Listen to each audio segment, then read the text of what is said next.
Welcome to the Dibley Diaries for this week. This week in our churches here, we are going to be using the readings for the day for St Michael and All Angels. And it's an interesting festival that we have. We have the readings, the Gospel readings about Jesus talking about going up and watching angels going up and coming down from heaven.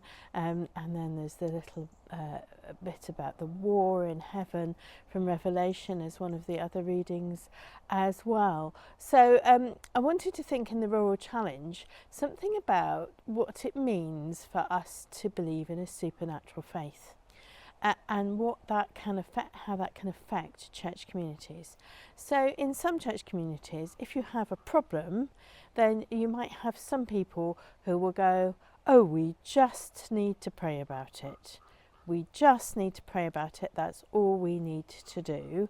And sometimes those people will remove themselves from any practical sort of discussions and will just pray.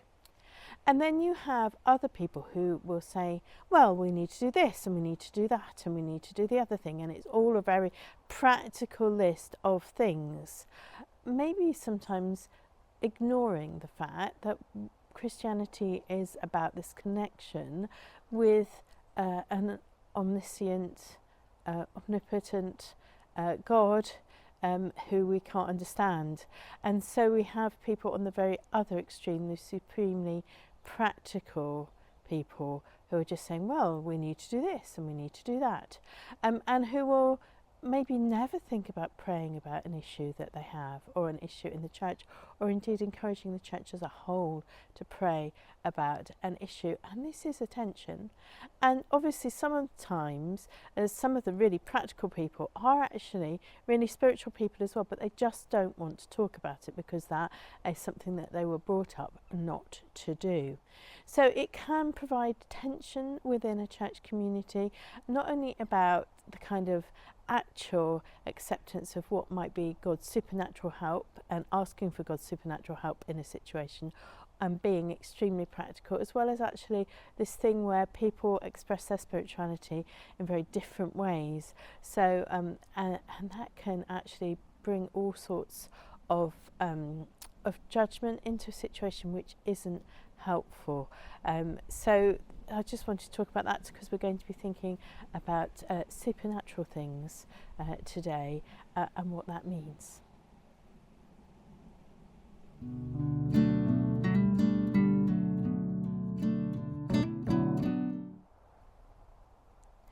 So for Thought for the Week this week, I just want to think a bit more about the aspects of our church life which are associated with what some would call supernatural, and those which, there's a dispute about that, and those which are very extremely practical things, and also think a bit about what we view heaven to be like and whether that interacts with us on a daily basis.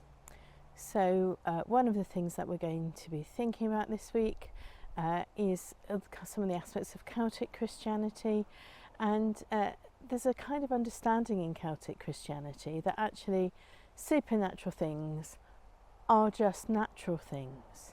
There's an expectation in Celtic Christianity that God will be involved and that heaven is not far away from us daily. George MacLeod talked about the Isle of Iona being a thin place between heaven and earth, and there's an understanding that that is a much more normal thing.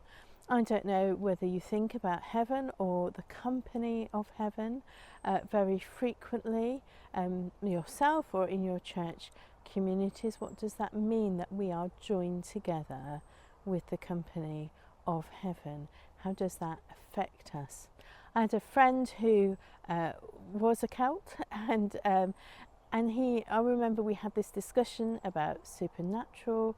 What does that mean? And he said, I don't want to say that things are supernatural. We believe as Christians that God is intimately involved in the world. And so what is happening there is a natural thing. It's a natural thing. This proximity between heaven and earth is not something which is strange or bizarre. It's something which is natural. We should not call it supernatural. So the understanding of prayer and God and heaven being intimately involved in our everyday lives is a really important thing for us to think about. So this weekend we're going to be thinking about St. Michael and all angels, and it's quite a complicated thing for us to get our minds around, to think about Revelation and the war in heaven and all the angels who interfered in the natural order of things, one might say, in earth, to bring messages from God, to say something from God, to be part of God's plan and God's will.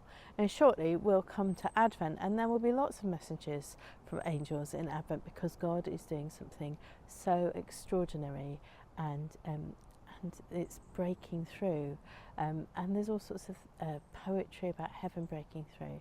But the question that I want us to really think about this week is, how are we thinking that heaven is a normal thing, a normal part of our lives which we are interacting with? We are part of that whole company of Christians.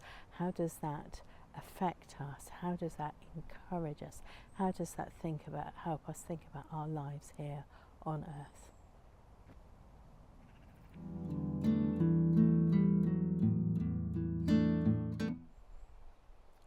Dibley moment for this week is about thinking about prayer and about how supernatural things can happen. So I was worried about a problem with our electricity bill in one of our church buildings, and I was praying in the shower and generally mulling it over, and God said to me, you need to speak to this person, this particular person.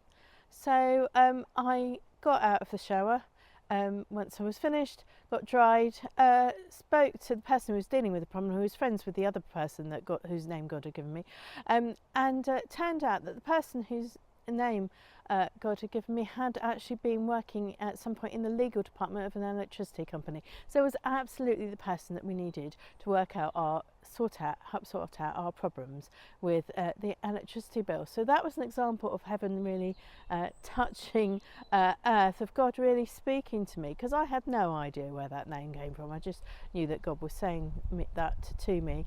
But also, sometime later I was called into primary school into reception class to talk about prayer, and whilst I expected that the teacher thought I was going to say, oh, you know, when we pray we say it quietly, we put our hands together so we don't get distraction, all the rest of it, what I said was actually to one of the people who was just 5, I said, sometimes we just need to listen to what God says. He told me your granny could sort out my problem, and she could. So I've been listening, and he said your granny's name to me, and that was fine. And I'm not quite sure that was what the reception teacher was expecting me to say to the children that day. Well, that's it for the Dibley Diaries this week. I pray that you and your village will, however small or large, will be blessed by God this week, and that you will feel heaven really close to your community.